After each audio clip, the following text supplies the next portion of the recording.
기독교를 상실해버리는 겁니다. 더 이상 기독교가 아니에요. 왜냐하면 예수가 빠졌으니까. 말씀에 세 가지가 있죠. 뭐가 있습니까? 첫 번째, 말씀이신 예수 그리스도. 두 번째, 뭐가 있습니까? 바이블. 예, 말씀이 실제화된 성경이 있고요. 세 번째는 선포되는 말씀, 설교가 있습니다. 이 모든 것이 살아계신 하나님을 증거하고 역사하고 드러내는 거예요. 기독교는 말씀 붙들고 사는 종교입니다. 그 말씀 안에서 구원이 일어나는 걸 믿는 종교고요. 그 말씀만이 우리의 소망이요, 우리를 회복시키고 우리를 죄에서 건져낼 뿐이라는 걸 믿는 종교입니다. 그리고 이 대강절에 그 말씀대로 오신 예수 그리스도를 기다리는 것 아닙니까? 그러니까 대강절은요, 소망의 기간이에요. 기대감을 가지고 기다리시기 바랍니다. 물론 이미 여러분 안에 오셨죠. 그러나 더 큰 은혜와 기대감으로 기다리시라는 겁니다. 대강절은 그래서 소망과 희망으로 벅찬 기간이어야 되는 거예요. 구약에도 이 말씀에 대한, 예수 그리스도에 대한 그 모든 내용이 꽉 차 있어요. 구약에. 그런데 특별히 구약 성경 중에 이사야서는 온전한 예수 그리스도의 예언과 계시로 가득 차 있습니다. 최근에 책이 하나 나왔는데요. 그 이사야서에 대한 책인데 책 제목이 이겁니다. 제5복음서, 5번째 복음서. 이사야서를 그렇게 표현해놨어요. 별칭으로. 그만큼 이사야서에는요, 예수 그리스도에 대한 예언과 계시로 가득 차 있다라는 거예요. 그러니까 예수 그리스도의 계시로 가득 차 있다는 얘기는 뭐로 가득 찬 내용일까요? 말씀으로 가득 차 있다는 얘기입니다. 이사야서 40장을 보면은요, 이런 내용이 나옵니다. 이사야서 40장 3절에 보면 여러분이 많이 들어보신 내용이 나올 거예요. 자, 제가 한번 읽어보겠습니다. 외치는 자의 소리여 이르되 너희는 광야에서 여호와의 길을 예비하라. 사막에서 우리 하나님의 대로를 평탄하게 하라. 어디서 들어보셨어요?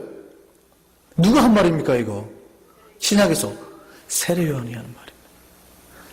나는 주님의 길을 예비하는 자로라 그랬어요. 광야에서 나오는 서리가 있는데 나는 주님의 길을 예비하는 자로라. 어디 말씀이에요? 이사야서 40장 3절 말씀이에요. 그러니까 이사야 40장이 누구에 대한 말씀이에요? 메시아가 오실 것에 대한 그 얘기예요. 그럼 이사야 40장 9절 한번 볼까요? 자, 그 다음에 40장 9절 한번 보겠습니다. 시작.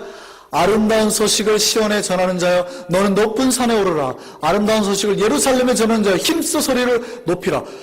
복음을 증거하래요. 근데 어떤 복음인지 보세요. 11절, 10절부터 보죠. 시작. 보라, 주 여호와께서 장차 강한 자로 임하실 것이요 친히 그의 팔로 다스리실 것이라. 보라, 상급이 그에게 있고 보응이 그 앞에 있으며 11절입니다. 시작. 그는 목자같이 양떼를 먹이시며 어린 양을 그 팔로 안아 품에 안으시며 젖먹이는 암컷들을 온순히 인도하시리로다. 지금 이게 누구에 대한 예언입니까? 하나님이 임하시는데 이게 지금 누구에 대한 예언입니까? 목자같이 자기 이스라엘 백성을 양떼를 품고 인도하시는 것. 누구의 상징이에요? 예수 그리스도.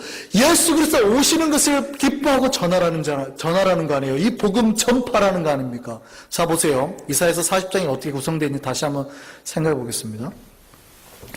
메시아가 지금 오실 거라는 내용이 앞에 있어요. 세례 요한의 모습. 근데 이제 메시아가 오셨다는 내용이 있어요. 예수 그리스도죠. 오셔서 이 복음을 전파하라는 내용입니다. 그럼 이사야서 그 40장 가운데에는 무슨 내용이 있어야 될까요? 이제 그 예수가 어떤 분이신가를 설명해 주는 내용이 나와야 돼요. 오실 메시아가 있는데 메시아가 오셨다. 이 복음을 전파하라. 이렇게 나가야 되잖아요. 자, 그 가운데 있는 말씀이 뭔가 한번 보겠습니다. 이사야 40장 6절부터 한번 볼까요? 이 말씀이 이렇게 되어 있습니다. 같이 읽겠습니다. 시작. 말하는 자의 소리여 이르되 외치라. 대답하되 내가 무엇이라 외치리까 하니 이르되 모든 육체는 풀이요 그의 모든 아름다움은 들의 꽃과 같으니 풀은 마르고 꽃은 시들면 여호와의 기운이 그 위에 불미라. 이 백성은 실로 풀이로다. 지금 이 백성이라는 말이에요. 육체들, 사람들은 풀과 같아요. 변하고 죽고 없어질 존재라는 얘기입니다. 8절 시작. 풀은 마르고 꽃은 시드나 우리 하나님의 말씀은 영원히 서리라. 지금 오실 메시아에 대해서 뭐라고 표현하고 있어요? 말씀이라고요. 그 다음에 바로 9절부터 뭐예요? 이 말씀을 외치라, 전하라. 이 말씀이 임재하실 것이다. 그 얘기예요. 예수를 지금 뭐로 상징하고 있습니까? 말씀으로요. 이 예수가 말씀이라는 얘기입니다. 그 복음 전하라는 얘기입니다. 비록 육체는요, 지금 이 두 가지를 얘기하고 있어요. 인간은 어떤 존재라는 겁니까? 풀과 같은 존재, 변할 수밖에 없는 존재, 가변적인 존재. 그러므로 우리가 구원 얻을 수 있는 길은 뭐예요? 변하지 아니하는 영원한 진리가 우리 속에 들어와서 우리를 온전하게 바르게 세울 때 구원 얻는다는 얘기입니다. 풀은 말라버리고 언젠가 시들어버릴 존재예요. 우리는 죽을 위해 끝날 존재라는 얘기예요. 그럼 변하지 않은 영원한 세계로 들어갈 수 있는 방법은 뭐예요? 영원한 존재가 우리 안에 가득 채울 때. 마치 깡통이 꼭 쭈글쭈글 해져 있어요. 근데 이 깡통을 펴는 방법이 뭐예요? 그 안에 은혜로 가득 채워서 꽉 채워서 이 속 안에 있는 은혜들로, 말씀들로, 진리들로 꽉 채울 때, 아니면 깡통 위를 뚫어내고 이런 굵은 기둥으로 그냥 꽉 밀어넣을 때, 진리로 채울 때 깡통이 펴지는 거예요. 변하고 죽을 수밖에 없는 인생이 새로운 존재로 변하는 것은 그 안에 영원한 무언가가 가득 들어와서 나를 채울 때 가능하다는 겁니다. 이거는 뭐예요? 변하면 안 돼요. 그게 지금 성경이 말씀이라고 가르치는 겁니다. 예수 그리스도라고 가르치는 겁니다. 그래, 여러분이 구원 얻는 비결이 뭐예요? 비록 이 땅에 사는데 수많은 죄악과 더움 속에 물들어 살 수 있지만 변하지 않은 영원한 하나님 여러분을 가득 채울 때 우리가 구원 얻는다. 그 얘기하는 겁니다. 인간은요, 상대적인 가치로 사는 존재입니다. 인간은 앞에 뭐라고요? 풀과 같은 존재라고요. 성경은 너무나 적절하게 표현하고 있어요. 인간은 그 상대적인 가치 속에서 존재의 의미를 찾습니다. 무슨 얘기냐면, 얼마 전에 그 신문 기사 제목에 이런 기사가 떴어요. 뇌는 나만의 성공을 즐긴다. 그러니까 인간이 어떤 존재인가를 가장 잘 보여준 건데요. 어느 회사에 김대리가 있었습니다. 근데 김대리가 일을 잘해가지고 성과급이 올랐어요. 연말 상여급이 많이 올랐어요. 그러면 즐거워해야 됩니까? 아니면 실망해야 됩니까? 성과급이 엄청 올랐다니까요. 많이 올랐어요. 그럼 좋은 거예요? 나쁜 거예요? 좋아해야 되잖아요. 근데 갑자기 옆 부서에 박 대리가 자기보다 성과급이 더 많이 올랐대요. 갑자기 마음이 팍 상하는 겁니다.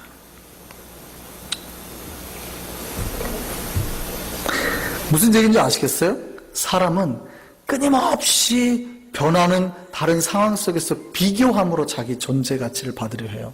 존재를 인식받으려고 해요. 내 존재 의미를 상대적인 것 속에서 찾으려 한다는 얘기입니다.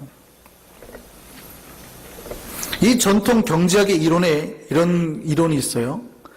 절대 수입의 액수가 개인의 만족도를 결정한다. 그러니까 그 전통의 경제학 그 학문에서 뭐라고 가르쳤냐면 사람이 수입이 많아지면 많아질수록 사람의 그 기쁨이죠. 만족도가 똑같이 증가할 거라고 생각했습니다. 이 얘기 맞습니까? 틀립니까? 내가 돈이 많아지면 많아질수록 내가 행복할 거라고 생각을 했어요. 만족도가 높을 거라고 생각했어요.